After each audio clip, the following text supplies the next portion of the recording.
able to cobble together, 60,000 additional documents. You're kidding, yeah. Today's release is an important step toward maximum transparency, finding the truth and sharing the truth related to the assassination of RFK. This is the first time the American people will have the opportunity to review all publicly available documents about the assassination of RFK. Who was shot? And nobody was shot. Nobody was shot.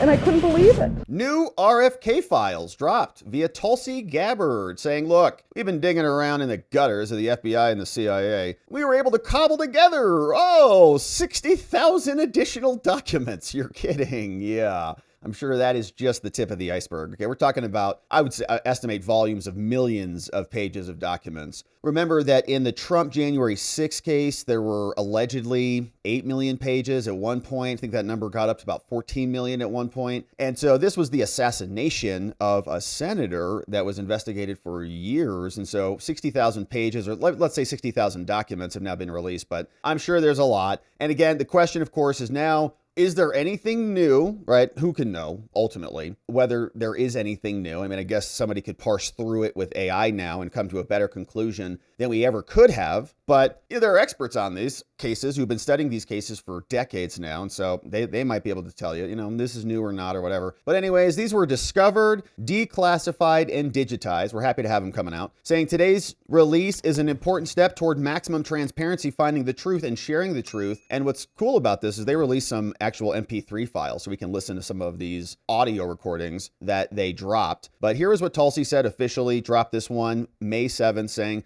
on April 18th, Director of National Intelligence Tulsi Gabbard, for the first time, released approximately 10,000 documents related to the assassination of the Senator RFK. Now today, an additional 60,000 files are released and accessible related to the assassination of RFK. Now, unlike former President JFK, which were identified and released in accordance with federal law, all files related to the assassination of Senator Kennedy have been sitting in various storage facilities across the federal government for decades and had never been digitized or accessible to the public before. So this sounds like it's all new. Now, per Trump's executive order, DNI Gabbard led the effort to digitize, declassify, prepare all RFK assassination files for public release. The Office of DNI worked with other agencies like the FBI and CIA, sent them out with flashlights in those giant Indiana Jones warehouses for records not previously turned over to the National Archives, which resulted in the discovery of tens of thousands of additional documents related to the assassination of RFK in more than 60,000 pages made available online today. Now, today's release includes never seen before details about the FBI's investigation into the assassination of RFK, including the discussion of potential leads by various FBI offices, internal FBI memos, and detailing the progress of the case and more. As first uncovered in the initial tranche of 10,000 RFK files, there were rumors circulating on foreign soil that Senator Kennedy had been shot 1 month prior to his true assassination date. Today's additional investigative materials corroborate this previously released information. And further, this release includes audio recordings of the Los Angeles Police Department's LAPD interviews with Sirhan, as well as recordings of interviews with eyewitnesses of the assassination. Although some of the files were previously released by the LAPD or individuals via Freedom of Information Act request, yeah, that's kind of what we're talking. This is the first time the American people will have the opportunity to review all publicly available documents about the assassination of RFK in one location. As agencies continue to search government facilities for additional files, the new documents will be uploaded alongside the previously released files, all in one centralized, searchable format. The newly released files will be uploaded with minimal redactions for privacy reasons. What they're deleting is Social Security, tax IDs, grand jury information, and other things. Otherwise, Tulsi will post the updates and more will be coming out. So the first release that she released back in April was here. And so she's just reposting her prior posts and here's what we've got. So this is what it looks like as per usual. You go to the same website. Here, records related to the assassination of Senator RFK. We see Trump signed Executive Order 14176, declassification of records, and they've been working on it, saying the National Archives is working with other federal agencies to review and release the records, and the table below displays files of everything that we've got. So what you can just do is actually just get rid of this search term, and you can see they've released some files here, like this one. Here, we'll just take a look at this one, for example. Here's a PDF.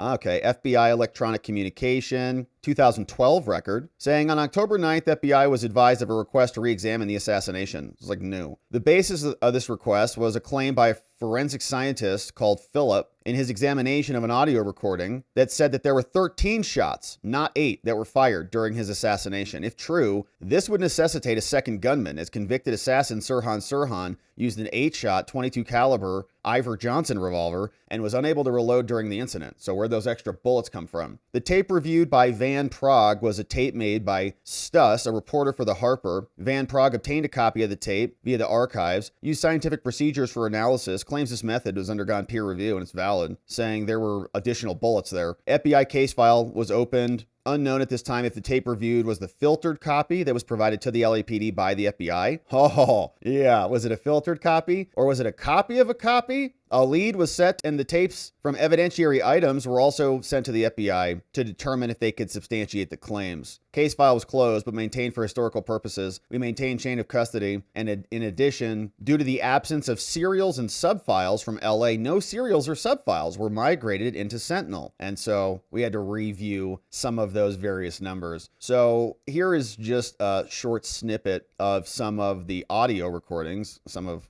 maybe what they were referencing right there. And you can go to the archives and just type in .mp3. You can see there's interviews, news editors. Here's a recording from William Bales, news editor, 6 minutes. I thought to myself, if something happened, somebody should know about it. So I walked in and I said, who was shot? And he said, nobody was shot. Nobody was shot. And I said, oh, all right. And I waited a while, and then I walked to a telephone booth, and I called my parents long distance to Ohio. And I woke my parents up, and I told them Kennedy was shot. My parents have, been following me with the campaign. So I was in the telephone booth, and then I saw just masses of people seeming to run by the telephone. And I hung up. I told my parents I had to hang up. Hung up. I went back into the main room, and I asked who was shot. And it must have been 10 minutes before anybody on that ground floor seemed to have known anything. And I said, who was shot? And then this Marge J was on the speaker, and she was saying, somebody has been seriously injured. Everybody please clear the way. Go to the television set. So I was standing by the television set. And I was just standing there and listening to everything that happened, and I couldn't believe it.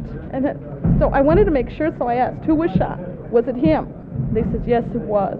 So I went back to the telephone booth, tried to get my parents, but the lines were all tied up. I couldn't get through. Wild. So a lot of other tapes here. We'll see if there's transcripts or if anybody can glean anything out of this that can lend some credence to the other theories that are out there. And even that one document that we just read there talking about those extra bullets. We'll see what comes from it. But shout out to Tulsi. We appreciate the transparency and the release of the files. Hopefully it continues on.